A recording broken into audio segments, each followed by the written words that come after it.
begini, aduh saya ada faktor risiko nggak ya di keluarga saya, apakah ada yang sakit gula nggak ya, karena kita ini peringkat ke-6 di dunia, berarti kita top nih, teratas, berarti kita banyak sekali penduduknya yang terkena kencing manis gitu. Yang pertama ada usia lebih dari 45 tahun. Mungkin di sini ibu-ibu dari usia lebih masuknya yang di atas 45 tahun apa di bawah 45? Tapi masih cantik-cantik, Masya Allah ibu-ibu.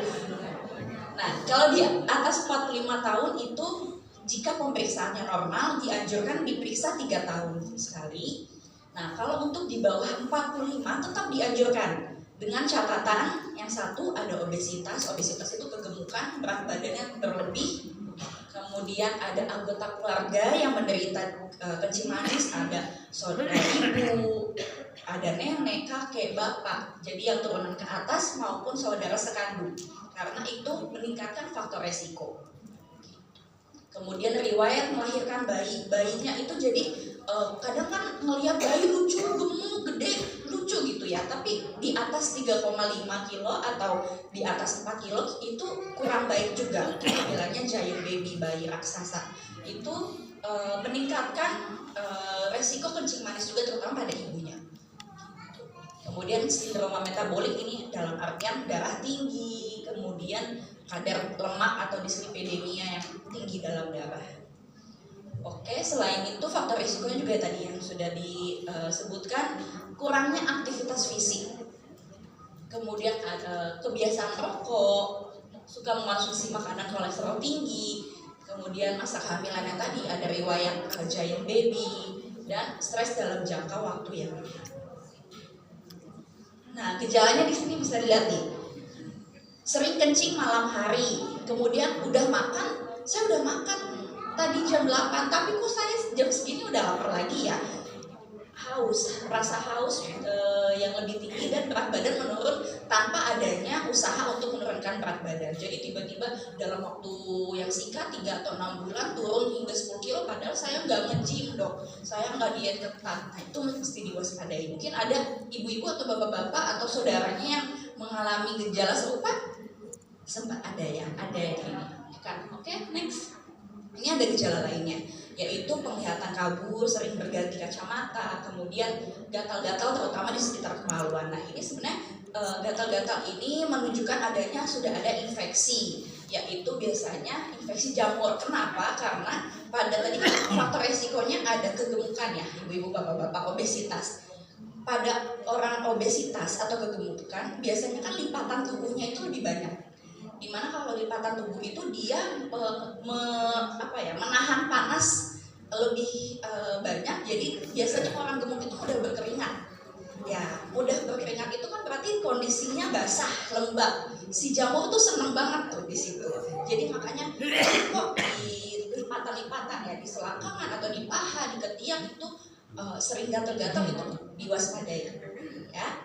Kemudian cepat lelah dan mengantuk dan luka yang sulit sembuh. Ini tadi ada riwayat melahirkan bayi lebih dari 4 kilo, kemudian pada bapak-bapak, laki-laki itu ada impotensi, kemudian juga ada kesemutan. Nah, gimana sih caranya kita tahu nih saya ini kena gula nggak ya dok? Karena biasanya saya terima nih di IGD, gula darahnya tinggi sekali, udah dengan keluhan macam-macam, ada juga yang hingga penurunan kesadaran. Pas ditanya, oh bapak ada riwayat kencing manis, gula? Nggak ada dok. Nah, jangan-jangan ada tapi diabaikan, tidak pernah dicek. Biasanya sih kayak gitu, biasanya. Nah, ini keluhan diagnosa untuk menegakkan apakah seseorang terkena diabetes mellitus atau kencing manis. Satu adalah keluhan terias-terias. Ini 3 keluhan utama, 3 mayor. Yang pertama, banyak makan dan minum. Waspada jika sudah ada gejala itu. Kemudian adanya kencing yang sering terutama di malam hari. Kemudian yang ketiga, penurunan berat badan yang signifikan. Kemudian kadar gula darah pada waktu puasa itu lebih dari 126. Gula darah 2 jam sesudah makan atau gula darah sewaktu lebih dari 200. Dan tes toleransi glukosa oral. Nah ini 2 dari 3 gejala ini jika sudah ada berarti sudah bisa dikatakan terdiagnosa diabetes mellitus seperti itu. Jadi ini kriterianya gitu. Nah, komplikasi-komplikasi itu apa sih? Komplikasi itu adalah akibat jika penyakit itu berkepanjangan.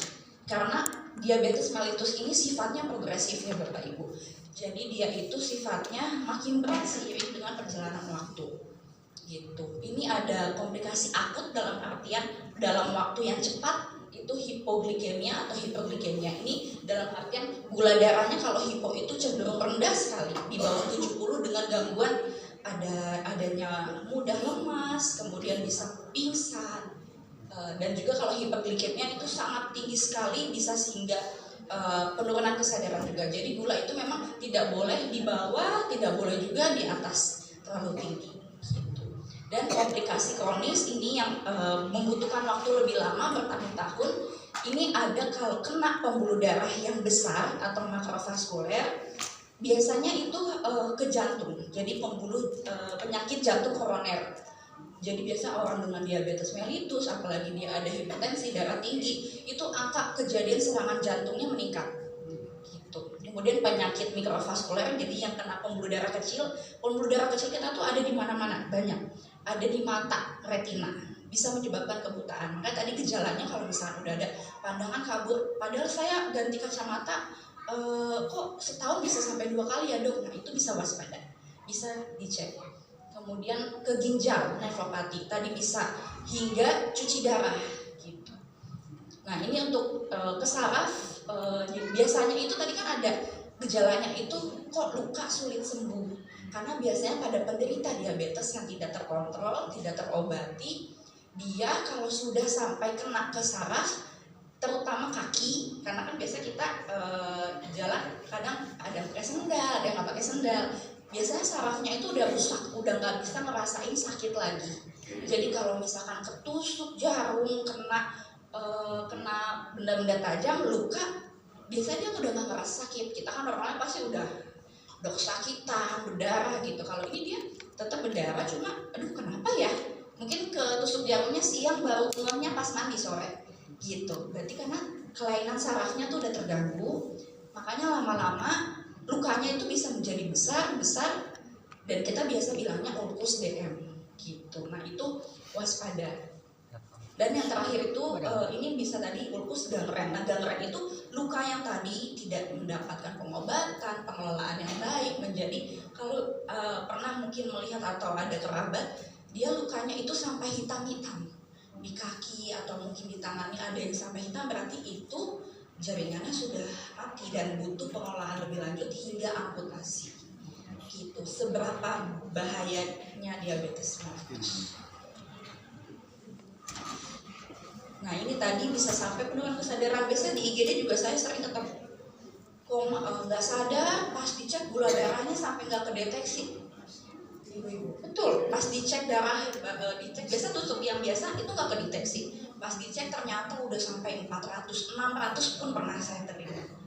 Gitu. Oke. Nah ini tadi, kalau misalkan kena ginjal, berarti bisa jadi gagal ginjal, bisa hingga cuci darah. Kemudian kalau untuk tadi gangguan saraf, kemudian ada luka, jadinya luka di kaki, infeksi, gangren, amputasi kakinya. Kemudian untuk laki-laki impoten. Yang tadi penyakit jantung, kalau pembuluh darahnya di otak jadi stroke. Kemudian ke mata jadi kebutaan dan juga bisa gigi yang lebih mudah goyang dan tanggap. Gitu. Jadi memang penyakit diabetes ini kita bilangnya penyakit raksasa karena dia menyerang ke semuanya.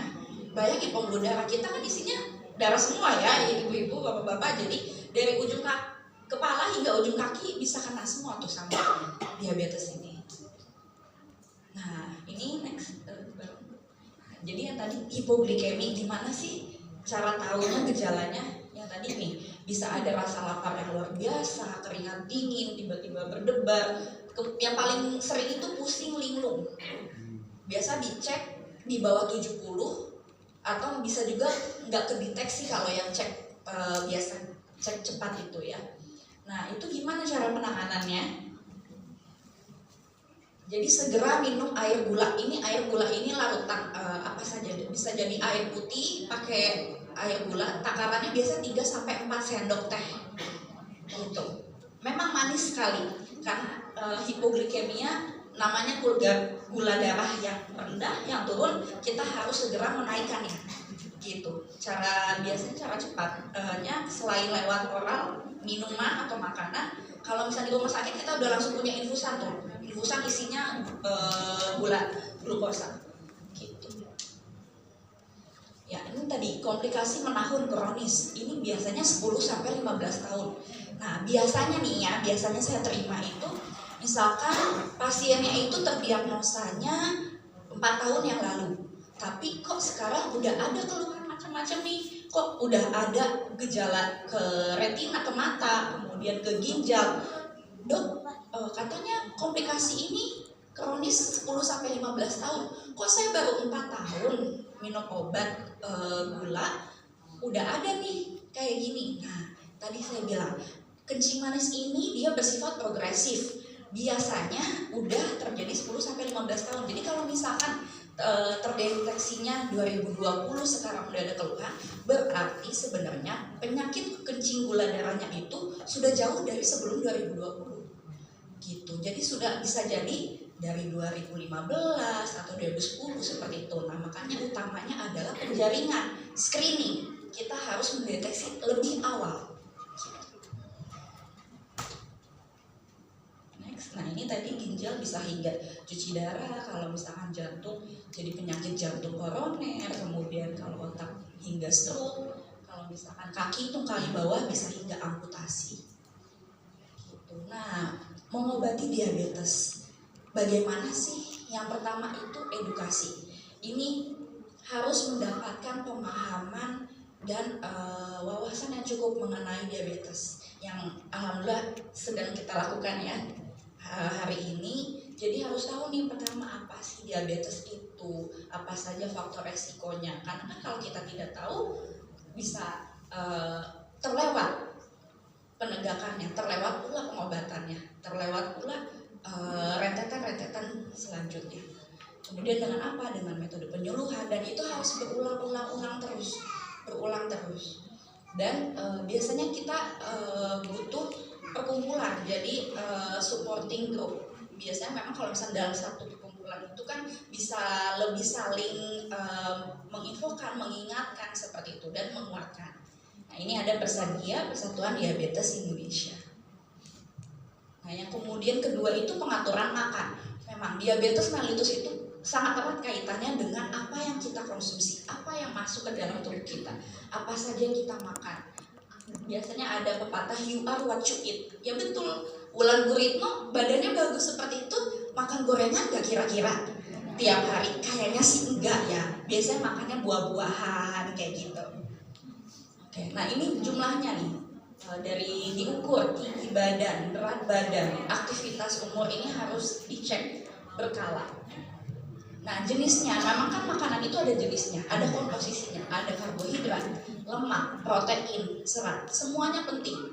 Makanya karbohidrat itu butuh, tubuh itu kita memerlukan 60-70%. Nah, kalau ada diet, gak boleh nggak makan nasi, kentang, apa saya kurang setuju. Karena tubuh kita itu memerlukan karbohidrat, tapi jumlahnya yang betul 60% kira-kira setengah piring lebih dikit. Nah, itu pun nggak harus selalu melulu nasi. Memang kan kita Indonesia makanan utamanya nasi ya ibu-ibu ya. Biasanya kalau sarapan apa nih ibu-ibu? Nasi uduk. Nah, nasi uduk. Pak, udah nasi uduk lauknya apa? Biasanya kentang. Betul ya? Biasa gorengan isinya apa? Tepung lagi. Ada sih sayurnya, tapi kan sayur sama tepungnya banyakkan tepung pasti. Biasa gitu. Ditambah lagi sama apa? Mie goreng. Biasanya. Iya, saya juga suka makan itu, tapi dulu sebelum sadar, sebelum tahu. Loh, itu kan isinya karbo semua ya. Udah nasi, kentang, bihun, mie. Proteinnya mana? Protein kita kan banyak sekali, ada tempe, tahu, telur, ayam. Nah itu protein, lemak, dan juga serat. Nah, serat ini dari buah-buahan, sayuran, dia bisa memperlambat penyerapan gula. Jadi kenapa kalau misalkan kita konsumsi banyak serat, sayur, buah, itu bisa menahan lapar yang lebih lama. Misalkan saya sarapan jam 7, nanti biasanya memang jam 9-an itu lapar. Nah, tergantung nih apa yang saya makan, kudapannya. Kalau saya makan gorengan ya habis itu lapar lagi. Tapi kalau misalkan makannya apa nih? Buah, apel, atau nggak ada apel apa, ya udah sayur kan banyak nih, sayur direbus pecel, dikasih bumbu kacang itu oke, bagus. Labu siam yang dikukus gitu. Dan pengolahan makanannya biasanya diganti, lebih baik memang kukus atau rebusan, karena kalau misalnya setiap yang digoreng itu pasti menambahkan kalori kurang lebih 45 kalori, itu udah pasti nambah otomatis deh kalau udah goreng, apalagi gorengnya yang sampai nyemplung, udah itu bisa lebih lagi kalorinya. Iya, sekarang udah ada air fryer, betul Ibu, alhamdulillah biasanya. Cuma kan biasanya ribet ya dikasih panggang aja, kasih minyak dikit di teflon, ayam, dada ayam gitu kan, lebih gampang. Oke, nah ini tadi lemak. Kuning telur itu memang kolesterolnya tinggi sekali. Yang paling utama yang satu, otak sapi, yang kedua kuning telur. Itu jumlah kolesterolnya udah Masya Allah. Goreng-gorengan, buah-buahan dan sayuran, ya sebenarnya goreng-gorengan tadi isinya sayur, cuma ditepungin, digorengin itu. Kalau misalkan pecel direbus ya sayur juga, cuma beda pengolahan, kalorinya jauh lebih beda. Betul. Iya betul, gado-gado kan kalau misalkan orang barat salad ya. Nah tapi saladnya itu banyak nih sekarang salah persepsi. Salad sehat kok. Salad seperti apa dulu? Saladnya mayonesnya banyak. Salad buah sekarang kan kalau ibu lihat salad buah manis gak? Nah, itu dikasih susu kental manis. Susu kental manis itu isinya apa? Gula. Kok nggak ada susunya ibu? Itu bukan susu, itu makanya sekarang diganti kental manis. Karena memang nggak ada susunya, hanya gula saja isinya. Itu yang saya sehat kok dok, saya udah makan salad buahnya kayak gimana dulu? Itu yang sedih koreksi lagi. Ya ini udah pada tahu pasti ibu udah hatam kalau misalkan buah-buahan yang baik gimana. Nah ini ada rekomendasi jadwal untuk waktu makanan yang tadi misalkan sarapan jam 7 atau 7.30 makan pagi. Dari ke makan siang itu mesti ada selingan. Nah tapi selingannya itu ya bisa kacang rebus, singkong rebus, pisang atau ubi rebus gitu. Jadi memang tadi saya bilang satu komposisi, dua jenis, yang ketiga pengolahannya gitu. Karena biasanya kan bapak-bapak pasti makan yang udah disiapin di meja, betul? Nah kalau ibu-ibunya nyiapinnya gorengan, mau gak mau pasti dimakan juga. Jadi kan kalau misalkan mau berubah ya harus berubah dari terutama ibunya, karena yang menyiapkan makanan kan kita ibu-ibu, untuk suami, untuk anak-anak gitu. Kemudian ada makan siang, nanti ada kudapan lagi. Biasanya kalau saya itu merekomendasikan 2 kali kudapan, jadi misalnya jam 10 sama sore jam 3 atau setengah 4. Biasa nanti makan malamnya maju jam 6 sampai jam 7. Ini tambahan kudapan sebelum tidur, karena biasanya dok saya sebelum tidur tuh kok lapar banget soalnya. Nah itu dia, oke disiniin jam 9, tapi ya itu hanya sekedar buah-buahan biasanya gitu. Tuh, nah ini yang tadi yang sebelumnya, satu lagi setelah ini, ini yang setelahnya, ini sebelumnya deh. Nah ini oke, yang tadi yang kedua, yang ketiga ini olahraga. Nah alhamdulillah tadi saya dengar infonya memang udah ada rutin Sabtu sama Minggu ya senam. Tapi memang olahraga itu ada prinsip-prinsipnya nih. Biasanya ibu-ibu, saya udah nyuci dok, saya udah nyapu, ngepel, capek nih olahraga fisik. Olahraga bukan. Karena olahraga itu harus memenuhi ini terus-menerus. Ada ritmenya, ada selang, dan ada durasinya. Meningkatkan dan ada daya tahannya. Kan kalau misalkan ngepel, nyapu, nyuci itu biasa gak kubur tuh. Ya kan? Kalau misalkan jalan kaki, oke, bagus jalan kaki berapa kali seminggu? Rekomendasinya minimal 3 kali, bagusnya sampai 5 kali seminggu gitu. Dan ada minimal 30 menit saya jalan kaki dari sini ke warung atau dari sini ke masjid, habis itu balik lagi. kurang gitu. Kalau mau ya udah diputerin dulu sampai 30 menit baru balik gitu. Oke. Nah, ini pemantauan gula darah mandiri. Alangkah baiknya memang kalau misalnya di rumah ada alat cek gula darah sendiri gitu. Jadi biasanya kan kalau ibu-ibu biasa lebih rajin nih, habis dicek dicatat di buku. Misalkan seminggu sekali atau 2 minggu sekali. Biasa kan nanti kalau kontrol ke dokter itu kan sebulan atau 2 bulan gitu ya kontrol. Biasa dikasih itu catatan yang hidup. Jadi dokter melihat, oh dengan dosis yang saya kasih, ibu cek segini-gini, makannya gini, oh bagus nih. Nanti biasa dokternya nurunin dosisnya atau ngurangin jenisnya. Karena kan biasanya udah nggak satu jenis tuh obat gula. Biasanya udah ada dikasih 2, 3 atau mungkin bahkan penyuntikan insulin. Sekarang sudah banyak. Jadi perlu apakah untuk memantau kepatuhan minum obat, kepatuhan gaya hidup, gaya makan seperti itu.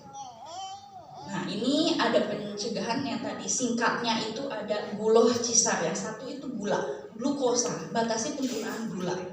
Terutama yang sekarang lagi marak ini adalah minuman kemasannya, minuman botol. Betul, sekarang udah banyak info di TV, di mana-mana, anak SD, anak SMP udah cuci darah.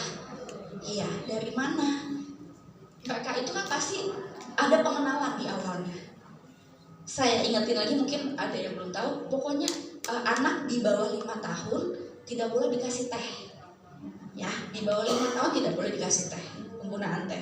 Jadi mungkin ini pasti insya Allah ada punya cucu ya, bisa diingatkan lagi gitu. Karena biasanya kalau anak-anak itu kan kalau nggak dikasih pasti pengen dari mana? Biasanya ada pengenalan dari orang tua atau dari keluarga lainnya gitu. Biasanya kalau biar aja mereka pengen kamu lebih sayang mana? Lebih sayang sama cucu anak ke depannya atau saat aduh dong tapi kasihan nangis, lebih sayang gimana? Kalau kayak gitu ngejerumusin gitu. Kemudian asam urat, uric acid ini batasi makanan yang mengandung, nih ada singkatannya, jas buket, jeroan, alkohol, sarden, burung dara, unggas, kaldu, emping, dan tape. Ini dibatasi. Kenapa? Karena makanan-makanan ini mengandung tinggi kolesterol, alkohol, tinggi gula, sarden itu tinggi garam, tinggi natrium. Kemudian lipid lemak yang tadi. Ini ada telur, keju, kepiting, udang, kerang, cumi, susu santan. Saya bukan bilang nggak boleh sama sekali, ibu. Bukan nggak boleh sama sekali. Saya juga masih makan telur, anak saya juga saya kasih apa. Tapi memang komposisinya, jumlahnya, gitu. Betul. Jangan berlebihan. Karena sesuatu yang berlebihan kan tidak baik ya. Kemudian obesitas, berat badan, hipertensi tadi, tekanan darah tinggi. Biasa memang cenderung dengan konsumsi garam-garam berlebih. Masakannya asin, ikan asin betul. Iya, saya juga orang Sunda suka banget. Tapi saya juga cerewet ke orang tua saya. Sebulan sekali aja cukup. Karena saya sayang gitu kan. Kebetulan memang ibu saya juga penderita diabetes. Berarti kan saya punya faktor resiko. Keturunan saya punya faktor resiko. Itu yang harus kita jaga. Kemudian cek sigaret atau rokok. Kemudian yang tadi aktivitas, olahraga, stres, kemudian alkohol dan check up, medical check up. Nah, ini terakhir, penderita diabetes memang tidak bisa sembuh, tapi bisa terkontrol dan hidup sehat dan juga normal. Oke, kurang lebih dari saya seperti itu. Mohon maaf apabila masih banyak kekurangan. Setelah ini mungkin tanya jawab ya Bu ya. Wabillahi taufiq wal hidayah. Assalamualaikum warahmatullahi wabarakatuh. Waalaikumsalam.